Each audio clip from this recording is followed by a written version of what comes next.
Hello, and welcome to Legal English series by Intercorp podcast, where legalese is translated to plain language.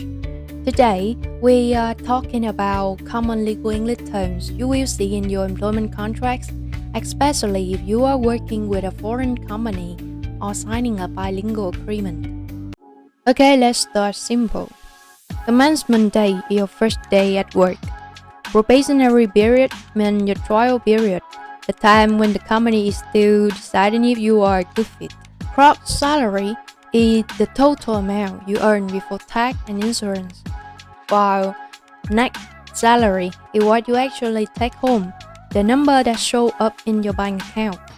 And PIT, that's short for personal income tax. If your contract says social insurance contribution, that's just the money you and your company pay into things like health insurance and retirement. Annual leave is your paid vacation, usually 12 days per year in Vietnam. And sick leave is when you are allowed to stay home and rest when you are sick. Just a tip for you, maybe don't post photo from Phu Quoc Island when you are on it. HR is watching you. Then there are fixed-term contract with an end date. An indefinite term contract means there are no set end date, and that usually a better job protection.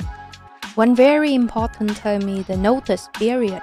This is the amount of time that either you or the company must give before ending the job.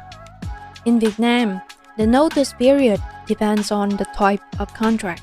For example, if you are on a fixed-term contract, the minimum notice is about 30 days. For indefinite term contracts, it's about 40 days. And for short-term contracts, it's just 3 working days. It must always be in writing. And when your job ends, you may also hear final settlement. This refers to your last paycheck and any unused leave and any payments that you are entitled to before officially leaving the company. Now, more advanced term for you. Garden leave might sound relaxing, but it means you have been told to stop working, stay home, but you still get paid. Usually during your notice periods, it often used when the company doesn't want you to access sensitive information before leaving. NDA stands for Non-Disclosure Agreement. This is a document that you might sign saying you won't share any confidential corporate information with outsiders.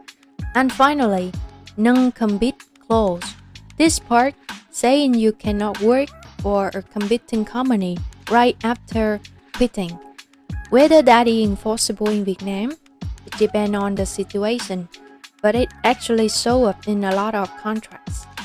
And these actually important terms in employment contract you should know. If there are any terms that you don't understand, drop it in the comments or send out a message and we may explain it for you in our next episode. Thank you for tuning in.